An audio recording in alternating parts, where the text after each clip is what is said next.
Hello and welcome back, my wonderful story lovers, to Chapter 6 of The Shark's Deception, a tale of love and bravery. Before we dive in, let's quickly revisit where our story left off. Princess Beatrice, known affectionately as Best, has navigated a sea of suitors, her sharp mind and even sharper heart keeping her from settling for anything less than true love.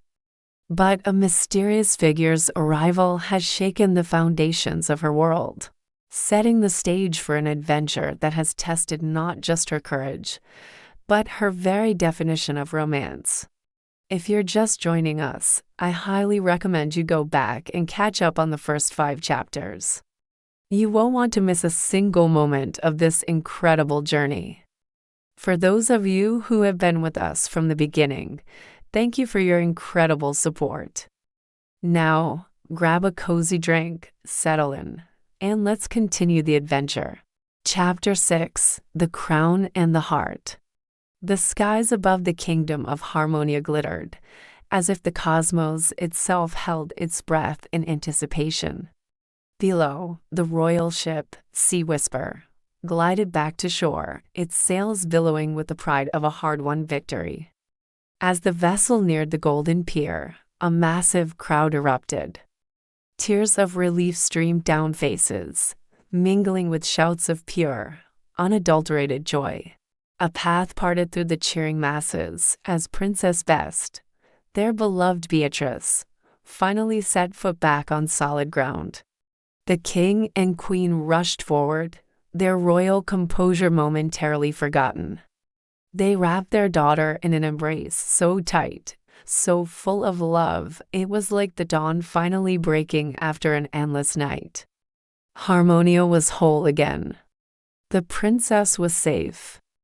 For a moment, there was nothing but celebration, a symphony of cheers, laughter, and heartfelt sobs echoing across the harbor.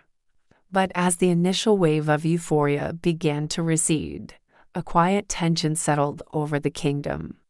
It hung in the air, an unspoken riddle on everyone's lips. Who shall win the princess's heart? The adventure was over, but the story of her heart was just beginning.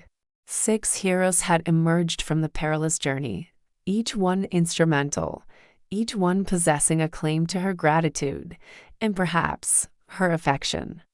Let's not forget their incredible deeds. First, there was Driver Dash. His hands, steady and sure on the ship's wheel, had steered them through churning, chaotic waters that would have broken a lesser man. He faced down the tempest and didn't flinch, a true master of the sea. Then we have Carpenter Crafty. With his masterful hands, he did more than just repair the battered ship.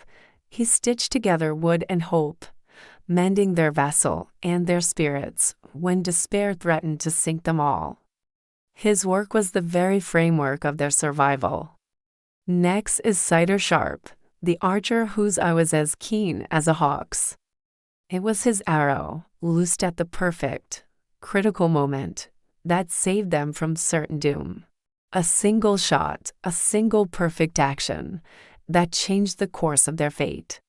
He was their protector, their vigilant guardian. And who could forget Diver Deep?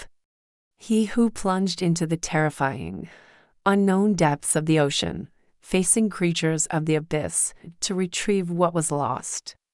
His courage was as profound as the dark waters he conquered, a man who literally went to the bottom of the world and back for them.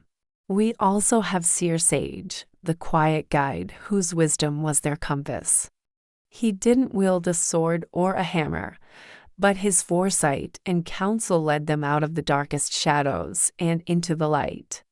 He saw the path when all others were blind, a beacon of clarity in the fog of uncertainty. And finally, the enigmatic thief Sneaky. A controversial hero, perhaps, but a hero nonetheless.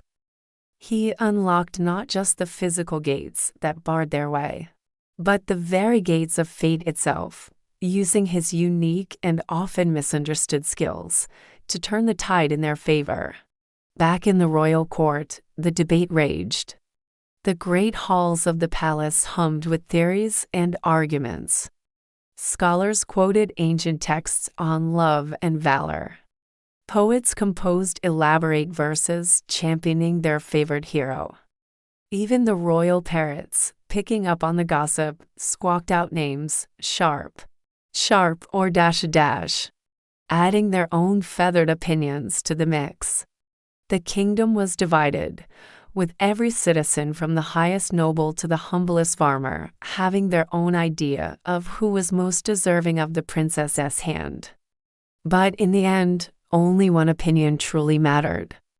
Princess Best, ever the wise and thoughtful leader, stepped out onto the grand balcony of Harmony Hall, overlooking the bustling courtyard below.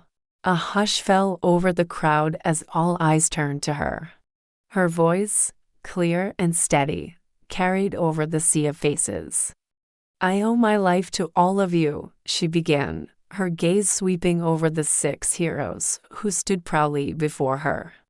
"Every one of you displayed a courage that will be sung about for generations. My gratitude is endless." She paused, letting the weight of her words settle.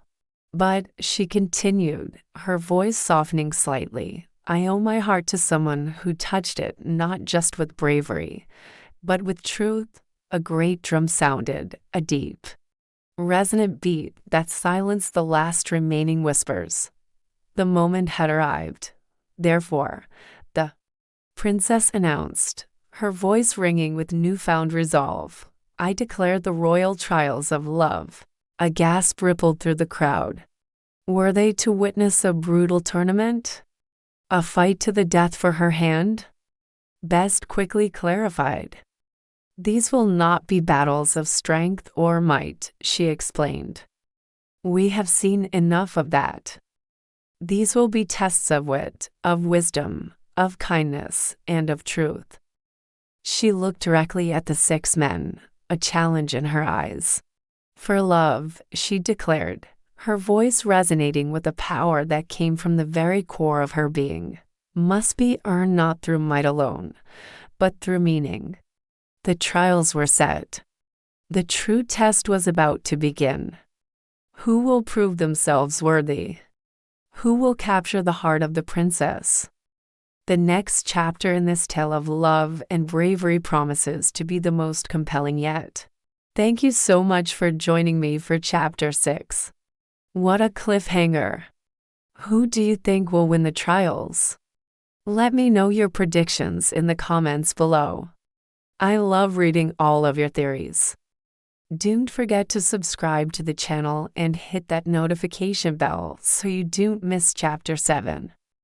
And if you're enjoying this story as much as I am, please give this video a thumbs up and share it with a friend who loves a good adventure.